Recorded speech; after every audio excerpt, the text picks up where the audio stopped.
What's up, YouTube? I'm Tristan and welcome back to the channel. Today I'm going to be checking out Ronaldo Nazario. Now, we're going to see who the real Ronaldo is. Y'all comment down below. Who do y'all think it is? This is my first time reacting to him or seeing him. But this is how exactly good is Ronaldo Nazario. So we're going to check him out. Let's not waste any more time. Make sure y'all like, comment, and subscribe. Tell me what y'all like, tell me what y'all think, and let's get right into the video. Of all the legends I've ever made videos about, there's always been one that, even when compared to others, stands on a league of his own. A player that had it all, and who many consider to be the most complete footballer of all time. Completely unstoppable, able to dance with the ball on his feet, and almost impossible to defend. No matter the stage, he proved time and time again that he was special. A player who, regardless of rules or era, would unquestionably dominate. Hey guys, what's up? It's Raymar, and today, after so many of you have been asking, we are, of course, finally gonna take a look at how good was Ronaldo the Phenomenon. Let's see. Ronaldo was born to be the perfect footballer. From the very beginning, as early as he can remember, he would be groomed by the streets of Rio de Janeiro his entire childhood. Ronaldo was so passionate about football that his mother, Sonia, would recall his childhood days saying, "I always found him on the streets, playing with his friends when he should have been in school." When he was 11 years old, Ronaldo's parents would go through a divorce, which would lead Ronaldo to drop out of school completely. As you can imagine, for an 11-year-old, it's pretty tough to go through that. Football would be Ronaldo's go-to, his escape, and his saving grace no matter the circumstance. This dedication and passion for the game made him blessed by the football gods. The football loved him just as much as he loved the game. At the age of 12, Ronaldo would join a local indoor futsal team called Social Ramos and go on to score 166 goals on his first season, which included a time where he scored a mind-blowing 11 out of his team's 12 total goals in a single match. Like, just imagine how the players on the other team must have felt watching that. To be honest, 11 out of 12 goals. Left after that 10th goal. Ronaldo would say that because he grew up playing on the streets, futsal was his first love when it came to the game. It's where he said he learned to be able to control the ball and move in the tightest of spaces, along with learning to have an incredibly soft touch. After playing in narrow alleyways with uneven paving his entire childhood, forcing him to master his control of the ball.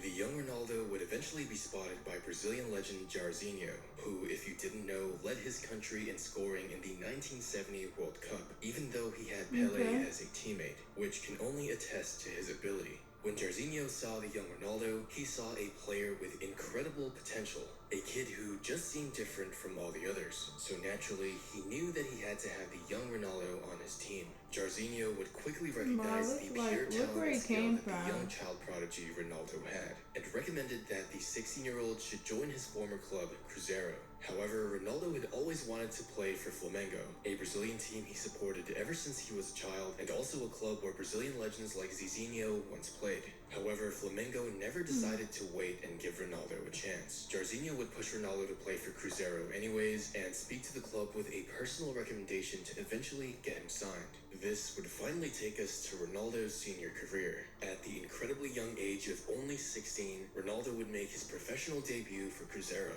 When I was 16, I was still playing Pokemon on my Nintendo DS. Could you just imagine being that young and playing against fully grown men? It would take Ronaldo only a few months to gain national attention, when he would score 5 goals in a single game, shocking even established footballers from his own country. Former Brazilian captain and legend Cafu recalls seeing Ronaldo play for the first time, saying he was still a kid. It was in a game where he ended up scoring 5 goals. From that point on, he showed that he was truly a phenomenon. By this point, Flamengo realized just how big of a mistake they made by not giving Ronaldo a chance, because in his 2 seasons for Cruzeiro, Ronaldo would score an amazing 44 goals in 47 games, an incredible goal-scoring ratio of .94 goals a game at the age of 16, helping his club, which was by no means a real contender, win the Brazilian Cup. Ronaldo, as a 17-year-old, was asked to join the Brazilian national team for their 1994 World Cup run. Brazil would go on to win that World Cup, in which Ronaldo did not play at all, or for that matter, wasn't really even needed. But the experience experience of the seniors and multiple legends on that team would help mentor him as much as they could, That was along cool, with though. giving Ronaldo a taste at world victory. After the 1994 World Cup, Ronaldo would move to the Netherlands to play for PSV Eindhoven. After former Brazilian teammate and legend Romario, like 17. who won the 1994 World Player of the Year and 1994 World Cup Golden Boot and Golden Ball, would recommend Ronaldo to play for the club, as he himself had played for them. Ronaldo would continue his absolutely phenomenal play by scoring 35 goals in 36 appearances in his first season in the Eredivisie, an insane .97 He said goals he's per trying to game get his ratio. play time, In fact, boy. after scoring a hat-trick in the UEFA Cup against Bayern Leverkusen, German World Cup winner Rudi Voller said, "Never in my life have I seen an 18-year-old play this way. Y'all saw Ronaldo that? was so skilled at dribbling the ball, it was like it was glued to his feet, with some even saying that it seemed like he was even faster dribbling the ball than running without it." His second season at PSV would see him suffer the first injury of his career, causing him to play nearly 50% less matches than last season. But nevertheless, before he went down, managed to score 19 goals in 21 games, still nearly a goal per game ratio, all at the age of 19. Before he would even turn 21, he broke the world record transfer fee of 19.5 million euros, which back in 1996 was an absolutely insane amount of money. When Barcelona decided to go all out and grab him, he would be worth every single cent and more, as during his first season, Ronaldo scored an insane 47 goals in 49 appearances, winning him the La Liga Top Scorer Award and the European Golden Boot. He would also help Barcelona win the UEFA Cup by scoring in the final itself, along with winning the Spanish Super Cup and Copa del Rey. All at 20 years old, Ronaldo was at his physical prime at Barcelona, being insanely fast and strong, along with having the perfect size for a forward to be able to body defenders trying to get rough. And often, many of his goals would include him running around the goalkeeper like he was playing with kids. An Atletico Madrid player, Quentin Fortune, would say, "As a kid, I wanted to be Pele. I bought all the books, all the videos, and I studied what I could to be like the best. I set off on that path. Then I met Ronaldo. Some players were technical, some were quick, some were strong, some were smart. Ronaldo was all of those, which was absolutely true. Players would even try to foul him, but his quick movement, size, and strength, combined with his incredible dribbling, brushed defenders off like nothing." Jose Mourinho, back when he worked for FC Barcelona when Ronaldo was playing there, would say, "I have no doubt Ronaldo is the greatest player I have ever seen in my life." And he would later confirm the same thing in an interview back in 2014. Ronaldo's first and only season with Barcelona saw him as the youngest player to ever win the FIFA World Player of the Year award. However, he would only place second in Ballon d'Or voting, losing to Matthias Samar of Borussia Dortmund by a single vote. That's right, by a single vote.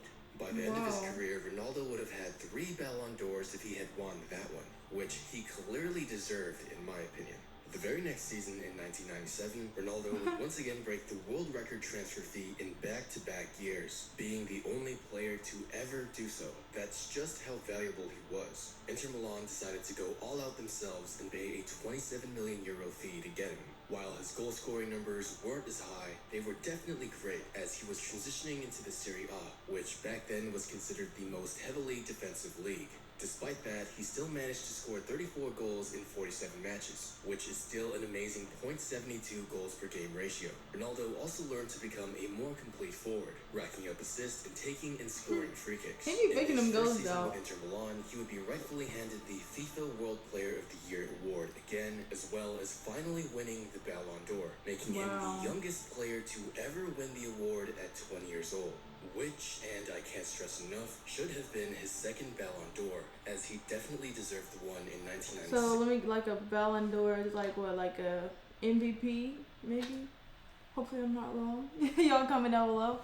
I think so, maybe. As well. In 1998, Ronaldo was already considered the undisputed greatest striker in the world. At just 22 years old, he was already appointed as the captain of his Inter Milan squad, and although we would start to see him suffering a few injuries at this time and missing some games, he would still score 15 goals in 28 appearances, winning the Serie A Player of the Year award. He was phenomenal in the 1998 World Cup as well, scoring 4 goals and getting 3 assists, winning him the Player of the Tournament award. Unfortunately, Ronaldo and Brazil would infamously break down in the final and lost to France. But regardless of that, nobody questioned Ronaldo's skills for even a moment. However, in 1999, Ronaldo, who seemed absolutely unstoppable, infamously began to suffer a string of severe injuries. Ronaldo would limp off the pitch during a Lazio match, only to discover that he suffered a ruptured tendon on his knee and required a major surgery. He would be gone for half a year until he would play the first leg of a Coppa Italia match. As history would have it, it was way too early for Inter Milan to let him play, as after only 6 minutes, he collapsed on the floor and the world would learn that he suffered a complete rupture of his kneecap tendons. It was so impactful that opposing players like Diego Simeone even went up to him to help the young star. Like I said, Ronaldo was never a player that people hated, so even for opposing players, it was just sad to see. Ronaldo would miss the entirety of the 2000-2001 season and about 80% of the 2001-2002 season. Many people thought that after all the surgeries and irreplaceable damage to his knees, Ronaldo would never be the same, that he would lose his touch, skill, and eye for goal. However, the 2002 World Cup would shock the entire world and forever establish his name as the phenomenon. Prior to the World Cup, Brazil was doing horrendous and to many were lucky to even qualify for the tournament. But with Ronaldo playing, it was a different story. He would lead his country to the 2002 World Cup trophy, scoring in every match except in the quarterfinal against England, ultimately ending with 8 goals and winning the tournament's Golden Boot. His comeback was talked about all over the world and would earn him the 2002 FIFA World Player of the Year award and the 2002 Ballon d'Or, which nobody questioned at all. And I just have to remind you guys again, should have been his 3rd Ballon d'Or. When Ronaldo signed with Real Madrid after the World Cup, his jersey sales would break all records on the very first day. Ronaldo would score in the final season match for Real Madrid, winning them the La Liga title, as well as scoring in the Intercontinental Cup and Spanish Super Cup finals. Ronaldo would also famously score a hat-trick against Manchester United in the Champions League quarterfinal, which caused the entirety of Old Trafford to stand and give him a Why have I not heard of this guy? Why haven't you guys told me about him? Like, he's made history. I mean, I know this was a while ago, but like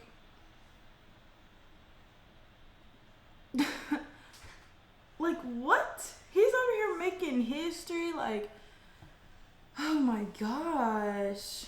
And he's like literally like 20 years old, 21, 22, like what? That's just like me. I'm 21 right now.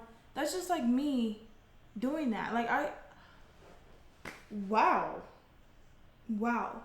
Like, loud applause as he exited the game on the 80th minute. In the Champions League semi-final, he scored a goal and helped Real Madrid win 2-1 over Juventus on the first leg, but received an injury and wouldn't play during their second meeting, much to the demise of Real Madrid, as without him, they were I hate when from the people get hurt. He would end his first season in Madrid scoring 30 goals and having 8 assists in 44 appearances, a .68 goals per game ratio.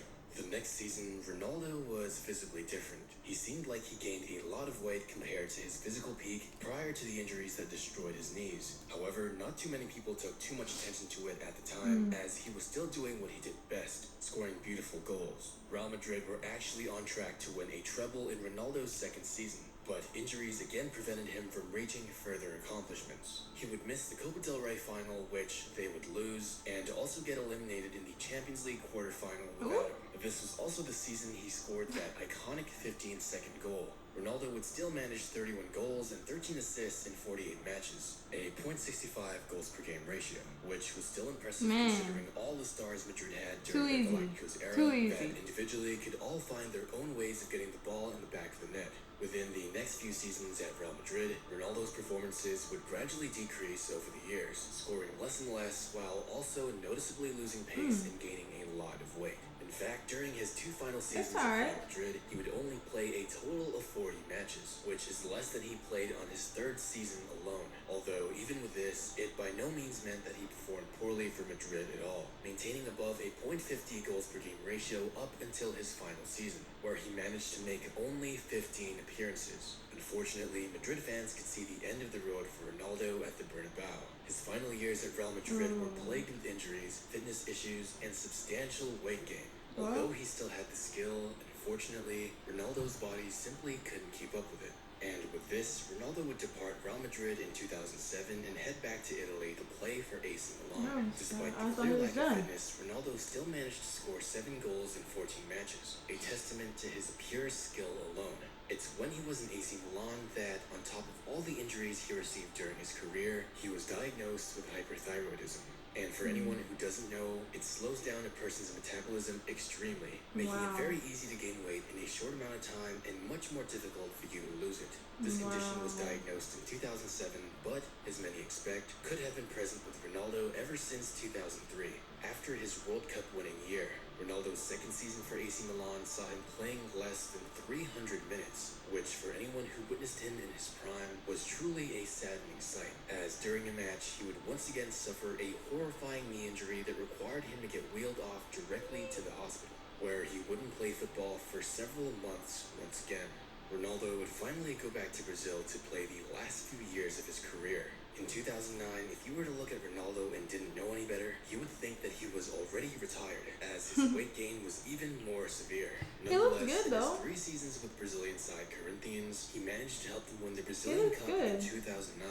Although clearly a shadow of what he was before, Ronaldo was still loved by the people to no end. Every single game he scored in sent fans absolutely wild with happiness at just seeing their idol score once more. In fact, in his first season, he scored 8 goals in 9 matches, rallying the citizens to request the Brazilian national team to call him up just one more time, for old time's sake. That's just how much the people of Brazil respected and loved him. They knew he wasn't there to score and dominate like he used to, but to just see him touch the ball and even score made the fans go absolutely wild. Watching him score some of the last goals in his career, you can't help but just smile, as you can feel just how special of a moment it is for not only himself, but his fans and peers as well. Ronaldo announced his retirement in 2011, saying that his hyperthyroidism had gotten the best of him, and the many severely crippling injuries he received throughout his career were just too much for his body to handle. To this day, Ronaldo remains one of the most iconic players ever, and to some, he was even the greatest. For me, I believe he was the most perfect and complete forward that has ever played. His ability to score, dribble, and finish on top of his strength and speed in his prime, at least to me, is on a class of its own. He wasn't lucky enough to win the Champions League because of crucial injuries and unfortunate times, but that doesn't take anything away from his career. Ronaldo would certainly be my main choice as the starting forward for my all-time 11, and I have no doubt in my mind that he certainly belongs there. If anything, Ronaldo's story only makes me appreciate players I love watching even more. We never know when something might happen to them or when they'll finally hang their boots for the last time. That's why I made it my mission to watch my favorite players for as long as I can. And you can do it too with ESPN+. ESPN Plus lets you watch your favorite football matches live in HD and in any device you could possibly. Well, so yeah, I don't know how you guys didn't tell me about him. Like, I've never heard of him before. And like I said a while ago, he's literally out here breaking records. Like, this guy was like 16.